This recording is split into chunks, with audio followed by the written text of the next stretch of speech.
कनवाड म्हैसाळ बंधारा पाण्याखाली, मिरज पूर्व कर्नाटकची वाहतूक ठप्प। कोयना आणि वारणा धरण पाणलोट क्षेत्रात सुरू असलेल्या मुसळधार पावसामुळे कृष्णा नदीच्या पाणी पातळीत झपाट्याने वाढ झाली। परिणामी रविवारी सकाळी कनवाड तालुका शिरोळ ते म्हैसाळ तालुका मिरज दरम्यानचा महत्त्वाचा बंधारा पावसाच्या पाण्याखाली गेला आहे। बंधारा बुडाल्यामुळे मिरज पूर्व भाग आणि शेजारील कर्नाटक राज्याला जोडणाऱ्या मुख्य मार्गावरील वाहतूक पूर्णपणे खंडित झाली आहे। प्रशासनाने या मार्गावरील वाहतूक त्वरित रोखली असून वाहनधारकांना पर्यायी मार्गाने प्रवास करण्याचे आवाहन केले आहे।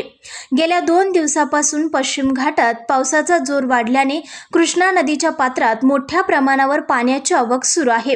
नदीची पातळी सातत्याने वाढत असल्याने पाहून नदीकाठच्या शेतकऱ्यांमध्ये चिंतेचे वातावरण पसरले आहे। शेतातील पाण्याचा उपसा करणाऱ्या विद्युत मोटारी व पंप पाण्यात वाहून जाण्याची किंवा खराब होण्याची भीती निर्माण झाली आहे। त्यामुळे रविवारी सकाळपासूनच शेतकऱ्यांनी नदीकाठी धाव घेत आपल्या विद्युत मोटारी सुरक्षित ठिकाणी हलवण्यासाठी एकच धांदल उडाली आहे। तसेच कोल्हापूर जिल्हा प्रशासनाने नदीकाठच्या सर्व गावांना सतर्कतेचा इशारा दिला आहे।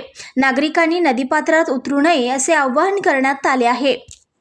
संघर्ष या न्यूज चॅनलला लाईक करा, शेअर करा आणि सबस्क्राईब करा।